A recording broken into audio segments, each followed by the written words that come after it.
तुम तो उस रब के लाडले हो ना। तुम जानते हो कि वह तुमसे बहुत मोहब्बत करता है। तुम्हें अक्सर मुसीबत से बचा लेता है।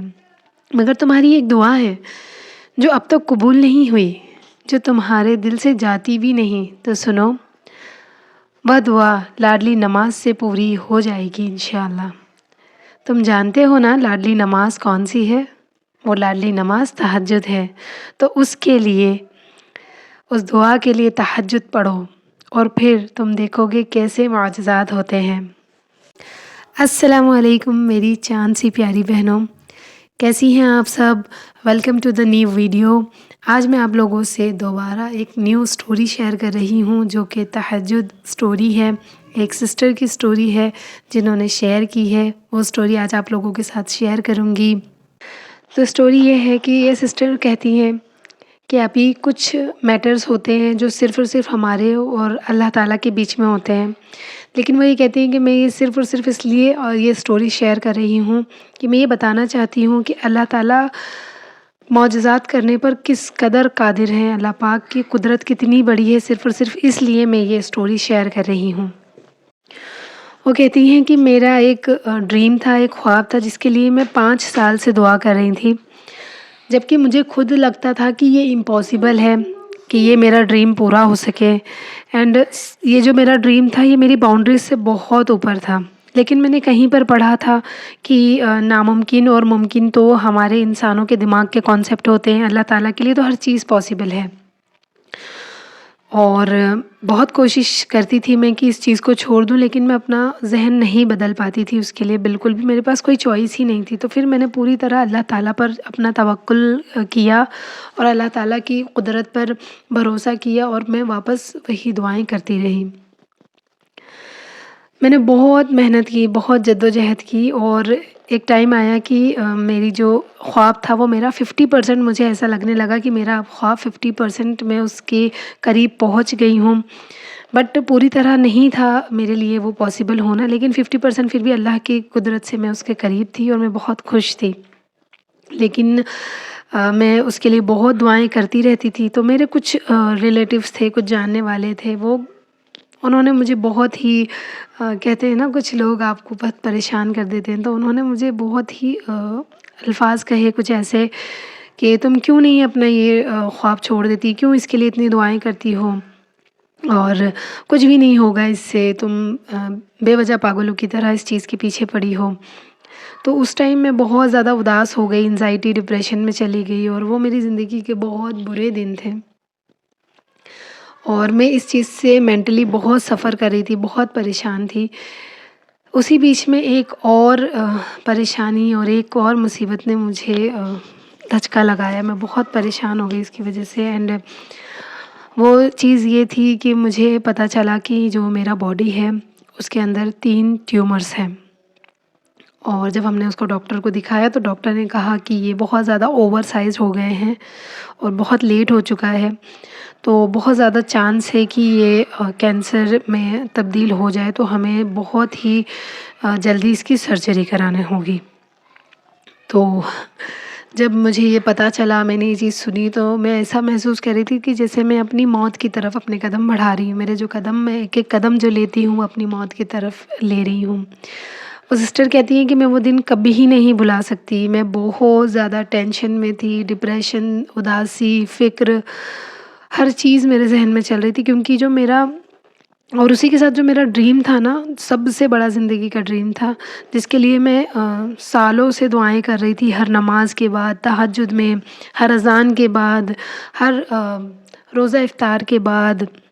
इनफैक्ट जब बारिश होती थी उस वक़्त भी मैं उसी चीज़ के लिए दुआ कर रही थी और वो चीज़ मुझे होती हुई नज़र भी आ रही थी। लेकिन अचानक इतना बड़ा इंसिडेंट लाइफ़ में हो गया, तो मैं बहुत ज़्यादा परेशान थी कि क्या ये सब हो पाएगा या नहीं हो पाएगा।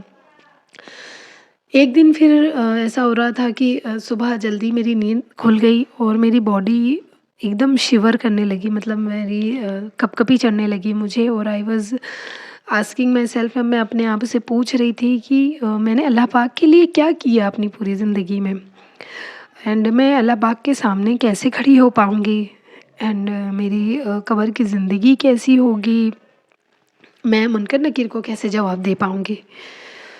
और वो कहती हैं कि ये इंसिडेंट सोच के मैं मेरी उस वक़्त क्या हालत थी, मैं भूल ही नहीं सकती कि उस वक़्त मेरी क्या हालत थी।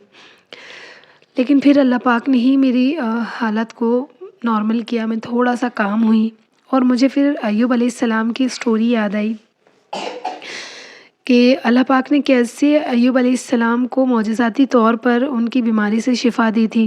तो अल्लाह पाक तो सब कुछ कर सकते हैं, हर चीज़ का पावर अल्लाह पाक के हाथ में है और अल्लाह पाक किसी की भी दुआ रद्द नहीं करते। तो फिर मैंने डिसाइड कर लिया कि नहीं, मुझे अल्लाह पाक से दुआ करनी है, अल्लाह पाक की रहमत पे और अल्लाह पाक की कुदरत पर मुझे भरोसा रखना है और उसी के साथ मैं दुआएँ करने लगी। इनफैक्ट मैं हज़रत अय्यूब अलैहिस्सलाम की जो दुआ थी वो भी पढ़ती थी बहुत ज़्यादा।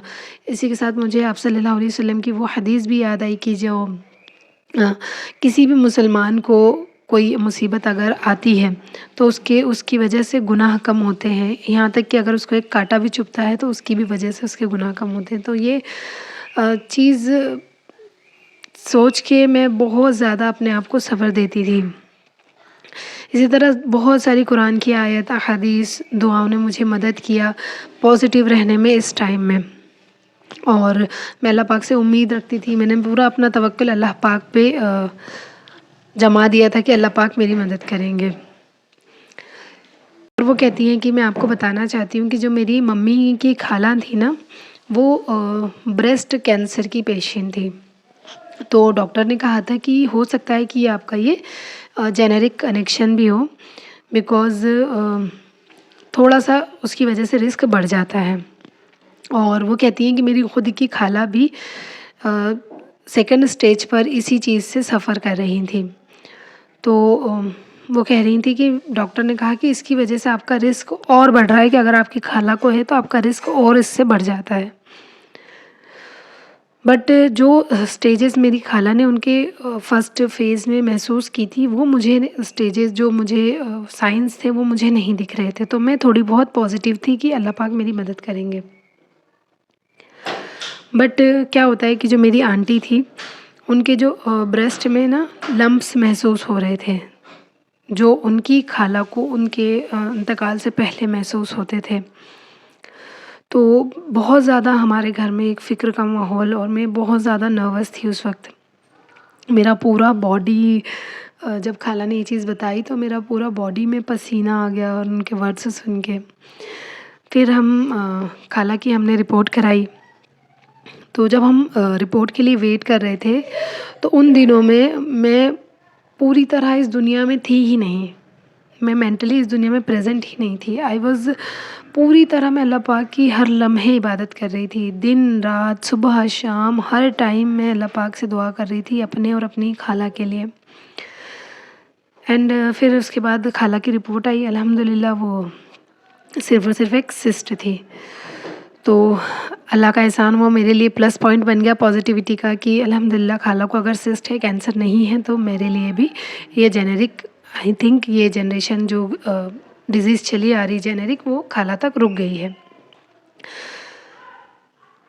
तो उसके बाद फिर मेरी रिपोर्ट का टाइम आया।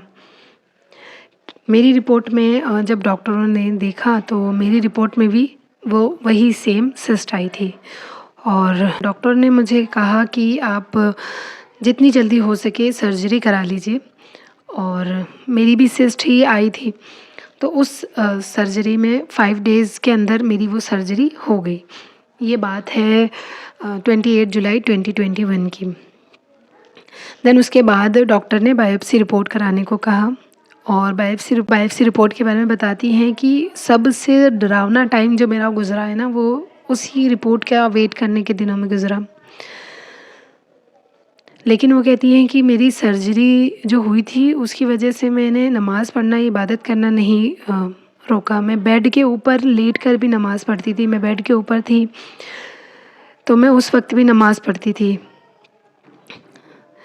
वो कह रही हैं कि मैं नहीं एक्सप्लेन कर सकती कि उस वक़्त क्या चीज़ें मुझे महसूस होती थी और फिर कहती हैं कि मेरे पेरेंट्स, मेरे रिश्तेदार, मेरे भाई-बहन जितने भी हमारे क्लोज़ रिलेटिव्स थे, हर कोई मेरे लिए दुआ कर रहा था, तहज्जुद पढ़ रहे थे, सदका दे रहे थे, जानवरों का सदका दे रहे थे, यतीमों को खाना खिला रहे थे, व्हाटएवर जो कुछ उनके हाथ में था ना, वो लोग मेरे लिए कर रहे थे। उस वक़्त वो कहती हैं कि मुझे रियलाइज़ हुआ कि मेरे घरवाले मुझसे कितना मोहब्बत करते हैं। फिर उसके 10 दिन बाद उनकी रिपोर्ट आई बायोप्सी वाली। एंड वो कहती हैं अल्हम्दुलिल्लाह, अल्हम्दुलिल्लाह, अल्लाहू अकबर। वो कहती हैं कि मेरे अब्बू और मेरी अम्मी ना डॉक्टर के सामने ही रोने लग गए, क्योंकि उसमें ये था कि ये कैंसर नहीं है, ये सिर्फ़ एक सिस्ट है। और डॉक्टर खुद सरप्राइज़ थी उनकी रिपोर्ट देख के। डॉक्टर ने कहा कि आप बहुत लकी हो कि आपको कैंसर नहीं है। एंड वो कहती हैं कि अल्हम्दुलिल्लाह, अल्लाह के करम से वो मेरी ज़िंदगी का सबसे खुशी का दिन था। फिर कहती हैं कि मैंने नोटिस किया कि ये सब ना पूरा का पूरा अल्लाह पाक की तरफ से एक आज़माइश थी। और वो कहती हैं कि मैंने नमाज़ पढ़ना नहीं छोड़ी, और वो कहती हैं मैंने पूरी की पूरी अल्लाह पाक की तरफ से आज़माइश थी। और वो कहती हैं कि मैं जब भी दुआ करती थी, मैं अल्लाह पाक से यही दुआ करती थी कि अल्लाह तुम मुझे मेरी इस आज़माइश में कामयाब करना, मुझे पास करना। और अल्लाह पाक ने मुझे इस आज़माइश में कामयाब किया, अल्हम्दुलिल्लाह। और वो कहती हैं कि अब मैं ऐसा महसूस करती हूँ कि ये अल्लाह ताला की तरफ से मेरे लिए एक गिफ्ट था कि इस परेशानी ने मेरी पूरी ज़िंदगी चेंज कर दी, क्योंकि जो मेरे घर वाले थे, जो मेरे फैमिली मेम्बर थे, वो मुझसे और ज़्यादा मोहब्बत करने लगे। और जिस चीज़ के लिए मैं पिछले 5 साल से दुआ करती थी, जिसके लिए वो मुझे मना करते थे, वो उसके लिए एग्री हो गए, मुझे सपोर्ट करने लगे। और वो कह रही हैं कि अल्हम्दुलिल्लाह, जिस चीज़ के लिए मैं 5 साल से दुआ कर रही थी, अब वो भी मेरे साथ है। और अल्लाह का ये मुझ पर बहुत करम हुआ है। और वो ये कहती हैं कि ये सब कुछ सिर्फ़ और सिर्फ़ अल्लाह पाक पर तवक्कुल की वजह से हो पाया है। अल्लाह पाक से दुआएँ माँगने की वजह से हो पाया है। क्योंकि जिस सिचुएशन में वो कहती हैं मैं थी, उस सिचुएशन में हर इंसान नेगेटिव हो जाता है। वो सोचता है कि अब तो हो गया, अब क्या होगा? लेकिन मैंने दुआओं को नहीं छोड़ा, और अल्लाह पाक ने मेरी दुआएँ सुनी और मुझ पर करम किया। और वो कहती हैं कि आप मेरी ये स्टोरी अपनी प्यारी बहनों के साथ ज़रूर शेयर कीजिएगा, ताकि सभी का तवक्कुल अल्लाह पाक पर बन सके। कोई भी सिचुएशन है, किसी भी हाल में आप हैं, आप अल्लाह पाक से दुआ कीजिए। अल्लाह पाक आपकी दुआ सुनेंगे और आपके लिए मौजज़ात करेंगे। So thank you so much sister, जो आपने अपनी इतनी इमोशनल स्टोरी हमारे साथ शेयर की। होप करती हूँ कि जो भी सिस्टर्स इस स्टोरी को सुन रही हैं, उन सभी को इससे बहुत पॉजिटिविटी, बहुत मोटिवेशन मिली होगी कि अल्लाह ताला कैसे मौजज़े करते हैं जब इंसान अल्लाह पाक पर तवक्कुल करता है तो मेरी प्यारी बहनों, आप सब को भी, आप कहीं पर भी हैं, किसी भी सिचुएशन में अल्लाह पाक से दुआएं करनी है, अल्लाह पाक पर अपना तवक्कुल रखना है हर हाल में। चाहे आप किसी भी चीज़ के बिल्कुल लास्ट स्टेज पर क्यों नहीं पहुंच गए, अल्लाह पाक इसके लिए भी कादिर हैं कि वो आपको उस आखिरी स्टेज से भी वापस ले आएँ। तो फिर आप क्यों ये सोचते हैं कि कुछ नहीं हो सकता? हर चीज़ के लिए अल्लाह पाक कादिर है, हर चीज़ की दुआ अल्लाह पाक से कीजिए। मुझे भी अपनी दुआ में याद रखिए, मेरे बेबीज़ को भी अपनी दुआ में याद रखिएगा।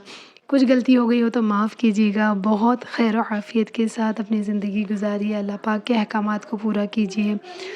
खुश रहिए, लोगों को खुश कीजिए। आपका बहुत शुक्रिया जो आपने मेरे साथ अपनी ज़िंदगी के कुछ कीमती वक्त को गुज़ारा।